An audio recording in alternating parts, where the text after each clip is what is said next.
Assalamualaikum warahmatullahi wabarakatuh. Selamat pagi siswa-siswi kelas 2 perkantoran. Setelah pada video sebelumnya saya sudah menjelaskan tentang titik impas dan tingkat keamanan, pada video kali ini saya akan menjelaskan tentang periode balik modal, ya.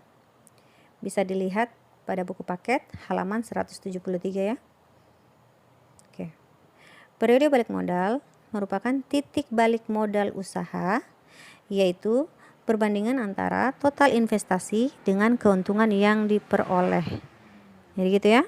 Saya ulangi kembali, periode balik modal merupakan titik balik modal usaha, yaitu perbandingan antara total investasi dengan keuntungan yang diperoleh. Gitu ya. Ya.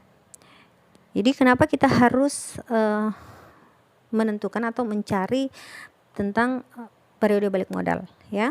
Jadi periode balik modal ini, ya, dimaksudkan agar kita mengetahui, ya, berapa lama jangka waktu yang diperlukan, ya, agar modal kita kembali pada saat kita sudah melakukan sebuah usaha atau pada saat kita sudah menjalankan sebuah usaha. Jadi itu periode balik modal, ya. Jadi periode balik modal dimaksudkan agar kita mengetahui berapa lama jangka waktu yang diperlukan agar modal kita bisa kembali, ya, pada saat kita sudah menjalankan usaha tersebut. Gitu ya. Oke. Ya, untuk mencari periode balik modal, untuk mencari periode balik modal adalah membagi total biaya investasi dengan laba bersih. Jadi ini adalah rumus mencari periode balik modal, ya. Kalian bisa lihat di sini rumus mencari periode balik modal ada juga pada buku paket, ya. Mencari periode balik modal yaitu total biaya investasi, ya, dibagi dengan laba bersih. Ya. Apa itu total biaya investasi? Ya. Jadi, total biaya investasi adalah jumlah keseluruhan dari aset tetap yang dimiliki oleh perusahaan, gitu ya. Saya ulangi lagi, total biaya investasi adalah jumlah keseluruhan dari aset tetap yang dimiliki oleh perusahaan, gitu ya. Ya, aset tetap adalah jumlah barang-barang yang dimiliki dalam proses produksi. Ya, pembelian aset tetap biasanya hanya sekali per umur barang. Ya, misalnya saja untuk membuat usaha donat, maka aset tetap yang harus dimiliki adalah kompor, tabung LPG, penggorengan, spatula dan lain-lain. Gitu ya. Jadi inilah arti dari kalimat pembelian aset tetap biasanya hanya sekali per umur barang. Artinya pembelian aset tetap ini hanya sekali, ya, kecuali aset tetap tersebut sudah rusak atau tidak layak pakai lagi, baru boleh dibeli kembali. Itu maksud dari hanya sekali per umur barang. Misalnya kompor yang kita sudah beli, kita sudah pakai berapa tahun, 2 tahun, 4 tahun, kemudian mengalami kerusakan dan sama sekali tidak bisa diperbaiki, ya, harus diganti kembali, ya, itulah yang dimaksud dari hanya sekali per umur barang. Ya, jika sudah rusak baru boleh dibeli kembali. Itulah aset tetap. Ya, aset tetap juga bisa diartikan sebagai alat-alat, ya, alat-alat yang digunakan pada saat melakukan proses produksi. Ya, alat-alatnya seperti kalau usaha donat itu alat-alatnya berarti alat-alat masak, ya, kompor, tabung LPG, penggorengan, spatula dan lain-lain. Gitu ya. Itulah aset tetap. Ya, aset tetap juga selain diartikan sebagai alat, aset tetap juga bisa berlaku seperti pada saat kita ingin membuka suatu usaha, ya, terus kita bangun dulu tempat usahanya, ya, kita bangun usahanya, kita perlukan misalnya kita mau bangun usaha, kita buat dulu kios atau tokonya, ya. Jadi biaya atau ongkos yang digunakan untuk membangun kios atau toko tersebut merupakan aset tetap, gitu ya. Merupakan aset tetap. Jadi itulah aset tetap. Aset tetap adalah jumlah barang-barang yang dimiliki dalam proses produksi, seperti alat ya, seperti investasi untuk membangun sebuah gedung, untuk keperluan suatu usaha. Misalkan kita ingin membuka usaha tapi kita buat dulu tokonya atau kiosnya. Nah, biaya atau ongkos dari membangun toko tersebut itulah yang merupakan aset tetap juga. Begitu ya. Sekarang kita lanjut ya. Ini ada kalimat, ingat aset tetap berbeda dengan biaya tetap ya. Jadi saya ingatkan ya, jangan sampai ada yang tidak bisa membedakan antara aset tetap dengan biaya tetap ya. Karena ada kata tetapnya, jadi kalian artikan sama, itu salah ya. Jadi aset tetap berbeda dengan biaya tetap ya. Kalau aset tetap saya sudah jelaskan pada sebelumnya, itu saya sudah jelaskan aset tetap adalah alat yang digunakan dalam proses produksi, alat-alat atau modal atau investasi. Misalkan alat-alat itu kalau usaha kuliner, alat-alat masak. Nah, dari penggorengan, kompor ya, yang biasanya dibeli per umur barang. Dibeli itu artinya per umur barang, kecuali sudah rusak baru boleh dibeli kembali. Itulah aset tetap ya. Sedangkan biaya tetap adalah biaya yang dikeluarkan setiap bulan ya, meskipun perusahaan tidak melakukan proses produksi. Contohnya seperti pembayaran rekening listrik, rekening air, upah karyawan, dan lain-lain. Jadi sekali lagi, aset tetap itu berbeda dengan biaya tetap. Jadi di sini ada perbedaan lagi ya antara aset tetap dengan biaya tetap. Jadi kata kuncinya ya, aset tetap atau investasi ini merupakan hak milik perusahaan. Aset tetap merupakan hak milik perusahaan. Perbedaan aset tetap dengan biaya tetap.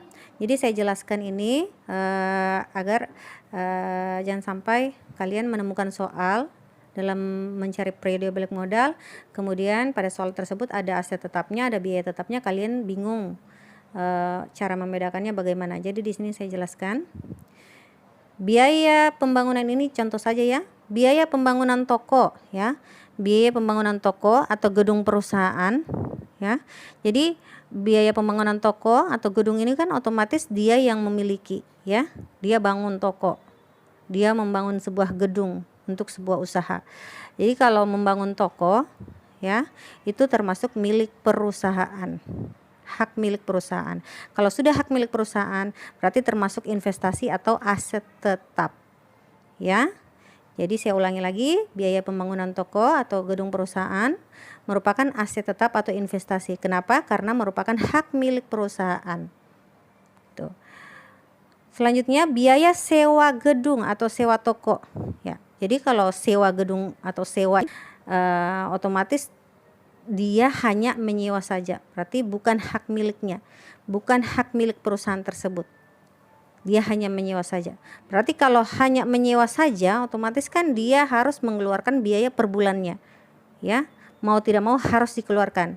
Berarti biaya sewa gedung atau sewa toko itu termasuk biaya tetap karena dibayar atau disewa terus-menerus. Artinya disewa tergantung kesepakatannya apakah disewa per bulan atau per tahun ya. Tetapi otomatis dia masuk di biaya tetap gitu. Jadi jangan karena ada kata gedungnya kalian menemukan kata gedung itu kalian langsung berpikir oh ini aset tetap, bukan. Jadi perhatikan dulu apakah gedungnya itu dibangun untuk membiayai pembangunan gedung. Kalau membiayai pembangunan gedung ya berarti itu masuk milik perusahaan atau aset tetap investasi. Tetapi kalau menyewa, sewa gedung berarti kan bukan hak milik perusahaan tersebut. Ya, dia wajib membayarkan setiap bulannya sewanya. Berarti masuk ke biaya tetap. Jadi itulah perbedaan dari aset tetap dengan biaya tetap. Kalau sudah menyangkut membangun toko, berarti kan membangun toko hak miliknya dia. Otomatis masuk ke aset tetap atau investasi. Sedangkan kalau sudah ada kata sewanya, sewa gedung atau sewa tokonya, otomatis dia kan itu bukan hak milik perusahaan tersebut. Nah, dia wajib menyewa, dia wajib membayar, otomatis masuk ke biaya tetap. Itulah perbedaan aset tetap dengan biaya tetap. Oke, kita lanjut. Contoh perhitungan periode balik modal. Ada pada buku paket halaman 173 contohnya. Sebuah toko kelontong yang baru dibangun menghabiskan biaya pembangunan, ya, biaya pembangunan toko sebesar 350 juta rupiah. Pembelian etalase kaca dan rak sebesar 5 juta rupiah. Pembelian kulkas 5.500.000 rupiah. Pembelian mesin kasir 12 juta rupiah, ya. Dan peralatan untuk mengangkut barang-barang sebesar 10 juta rupiah, ya.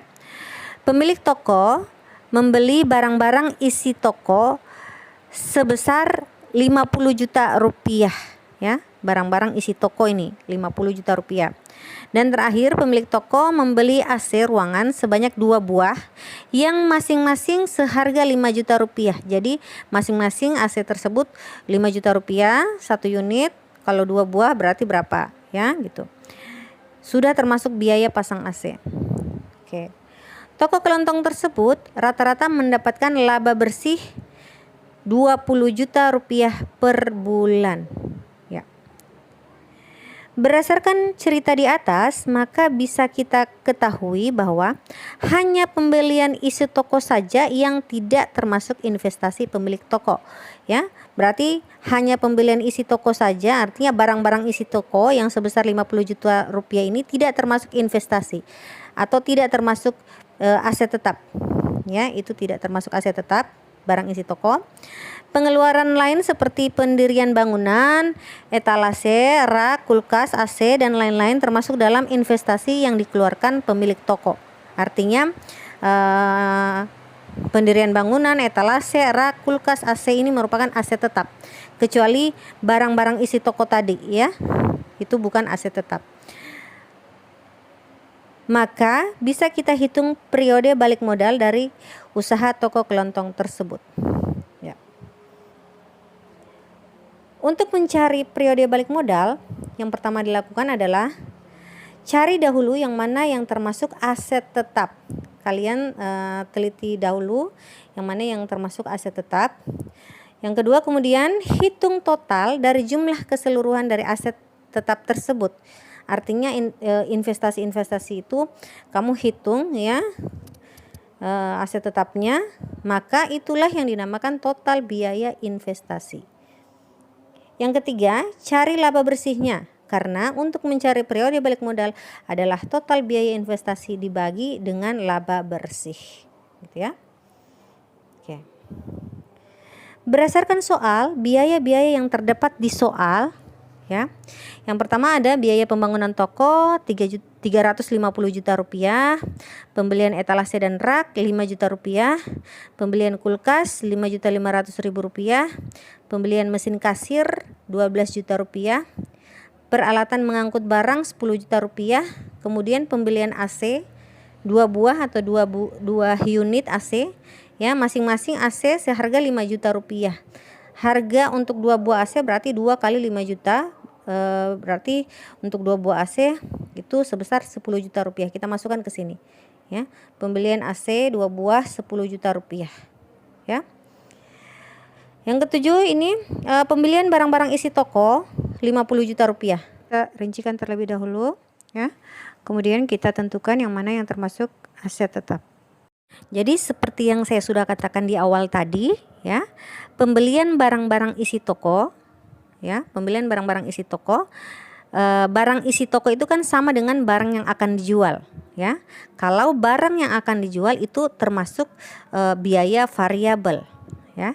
Jadi pembelian barang-barang isi toko yang sebesar 50 juta rupiah ini tidak termasuk aset tetap, karena 50 juta rupiah atau barang-barang isi toko ini termasuk biaya variabel. Jadi barang-barang isi toko tidak termasuk aset tetap, ya. Ya. Jadi yang termasuk aset tetap adalah ini nomor 1 sampai nomor 6 saja, ya. Yaitu biaya pembangunan toko 350 juta, pembelian etalase dan rak 5 juta, pembelian kulkas 5.500.000 rupiah, pembelian mesin kasir 12 juta rupiah, peralatan mengangkut barang 10 juta, kemudian pembelian AC 2 buah sebesar 10 juta rupiah, ya. Jadi ini yang merupakan aset tetap, ya. Lalu kemudian kita jumlahkan aset tetapnya. hasilnya diperoleh Rp392.500.000 ya. Jadi Rp392.500.000 ini merupakan total biaya investasi. Kemudian kita masukkan ke dalam rumus mencari periode balik modal adalah total biaya investasi dibagi dengan laba bersih ya. Diketahui total biaya investasi yang kita sudah peroleh tadi yaitu Rp392.500.000 dan laba bersih yang ada pada soal yaitu Rp20 juta. Kemudian kita masukkan ke dalam rumus mencari periode balik modal yaitu total biaya investasi Rp392.500.000 dibagi dengan laba bersih Rp20 juta. Boleh kalian hitung juga menggunakan kalkulator ya. Hasilnya itu diperoleh 19,625. Jadi dalam ilmu matematika kalau lihat angka seperti ini ya, angka setelah di belakang koma ini kan ada angka 6 ya. Angka 6 ini kan lebih dari 5. Jika lebih dari 5 ya, bisa ditambahkan 1 di angka 19 ini. Jadi digenapkan menjadi 20. Jadi 19,625 digenapkan menjadi 20. Tetapi di buku paket kalian itu ya, ada kesalahan penulisan ya. Pada buku paket itu total biaya investasi laba bersihnya itu tertulis Rp10 juta. Jadi itu kesalahan pengetikan, harusnya Rp20 juta ya. Jadi periode balik modal toko kelontong akan kembali pada bulan ke-20 ya. Jadi setelah dibagi periode balik modalnya total biaya investasi dibagi dengan laba bersih diperoleh 19,625 kemudian digenapkan menjadi 20. Nah, inilah yang merupakan periode balik modal toko kelontong yaitu pada bulan ke-20. Bisa kalian lihat juga pada buku paket kalian itu ya, halaman 174 ya. Berdasarkan perhitungan di atas, modal toko kelontong akan kembali pada bulan ke-20. Nah, ini tadi ya.